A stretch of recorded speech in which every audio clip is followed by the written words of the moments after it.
Namanya Robitoh Syekh. Robato artinya ikatan. Robitoh, saya mengikatkan diri dengan guru, dengan Syekh. Bukan mengingat guru, mengingat Allah Ta'ala. Kenapa dihadirkan guru? Supaya lebih khusyuk, lebih takut. Murid-murid, hati-hati ya. Ini saya sebelum keluar lokal. Ini lokal. Saya mau pergi ke kantor sebentar. Ini ujian. Kalau ada di antara kalian yang nyontek, awas. Walaupun saya pergi ke kantor, tapi sesungguhnya saya ada di sini. Saya mau nakut-nakuti murid saya. Waktu mereka mau mencontek, dibayangkannya wajah Ustaz Somad. Tak jadi mencontek. Jadi bukan guru itu yang diingat. Yang tak boleh itu, ini foto guru. Dipajang di muka. Allahu Akbar. Nah, itu tak boleh. Jadi jangan menghukum dari luar. Dia tak tahu tuajuh.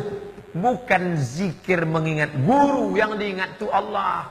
Tapi dia bagaimana supaya hatinya itu khusyuk, takut kepada Allah. Maka dia bertawassul, berwasilah. Rabitoh Syekh namanya. Mengikatkan diri dengan guru.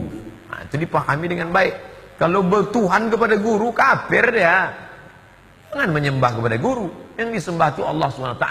Tapi orang kalau ingat gurunya, ingat dia kepada Allah. Kun ma'allah. Hendaklah engkau bersama dengan Allah. Illam takun ma'allah. Kalau kau tak bisa sama Allah, hendaklah kau selalu bersama dengan orang-orang yang mengingat Allah.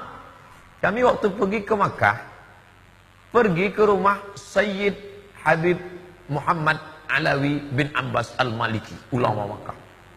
Salat maghrib kami di rumahnya, di masjid besar. Habis itu menengok sorbannya, wajahnya mengangulah.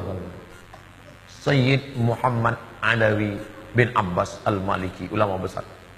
Menengok wajahnya mengingat Allah. Ada orang-orang yang ketika kita lihat wajahnya, kita ingat Allah. Itulah guru mursyid itu. Tapi ada pula orang yang ketika kita lihat wajahnya, ingat kita proposal. Bukan itu yang mursyid itu.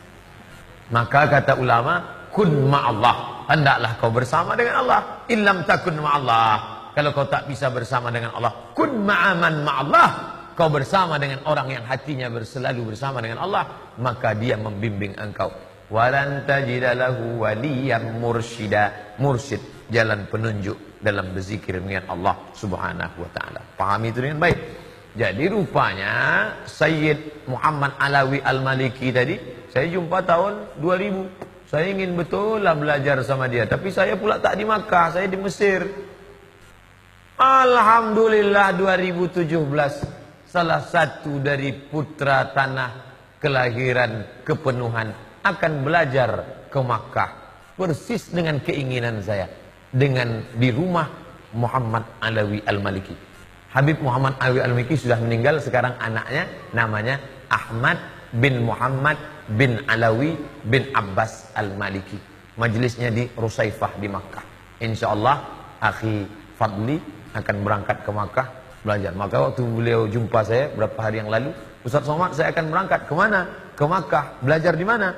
Di majlis Sayyid Ahmad bin Muhammad bin Alawi. Masya Allah, aku tak sampai ke sana, tapi engkau sampai wahai anak anda adinda. Senang hati saya, bukan main. Sampai. Maka saya pesan, belajar hadis, belajar fikih, belajar tafsir, belajar ini. Nanti kita bangun Riau ini. Kalau umur saya panjang kita bersama. Kalau aku mati duluan, niatku sudah sampai insyaAllah. Ini. Bagaimana mencari guru tarekat yang benar menurut syariat Islam? Mohon penjelasannya Pak Ustadz.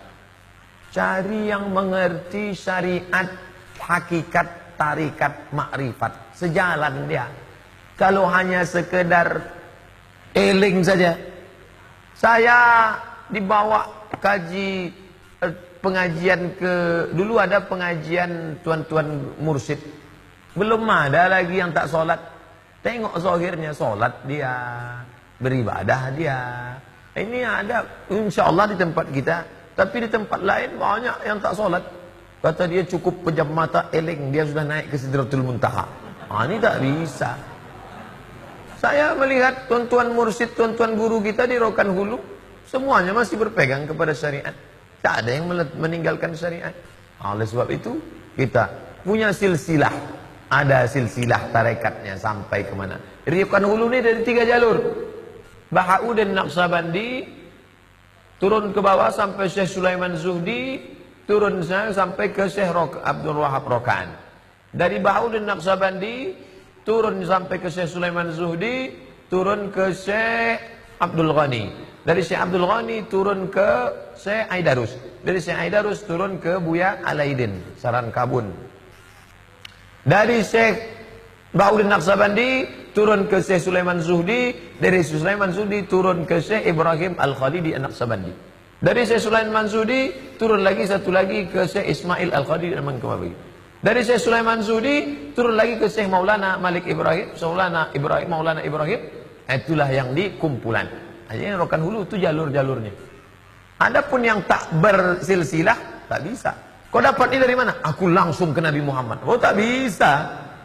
Mesti ada silsilah guru. Itu namanya tariqat mu'tabarah yang diakui. Bagaimana cara rabithah yang benar sebelum melakukan zikir? Jangan tanya sama saya. Saya tidak Syekh Mursyid. Kalau mau bertanya tentang bagaimana rabithah, tanya kepada Syekh Mursyid. Syekh Mursyid di Rokan Hulu, oh banyak. Ada Syekh Mursyid kita di Kepenuhan, ada Syekh Mursyid Wan Nurdin, ada Syekh Mursyid Buya Alaidin, ada Syekh Mursyid Syekh Umar. Tanya bagaimana rabithah ke mereka. Ada sekelompok atau aliran yang tak mau sholat berjamaah masjid atau di musola bagi laki-laki dengan alasan imam tak satu tarekat dengannya. Tarekat itu metode. Tariqat artinya metode, cara. Bagaimana cara berzikir mengingat Allah Subhanahu wa taala? Cara berzikirnya begini. Disusun oleh diriwayatkan Syekh Bahauddin An-Naqsabandi, maka disebut dengan tariqat Naqsabandiyah. Disusun diriwayatkan oleh Syekh Abdul Hasan Asy-Syazili, namanya tariqat Syaziliyah. Disusun oleh Syekh Abdullah Sattari, namanya tariqat Sattariyah. Disusun oleh Syekh Abdul Hasan Asy-Syazili, namanya tariqat Syaziliyah. Syaziliyah, Qadiriyah, Abdul Qadir Jailani, Sattariyah, Abdullah Sattari, Bahauddin Naqsabandiyah, semuanya nanti akan berjumpa pada Sayyidina Muhammad sallallahu alaihi wasallam. Bercabang di ujung, tapi tetap berakar, akar tunggal di pangkal, semuanya pokok pangkalnya kepada Muhammad sallallahu alaihi wasallam.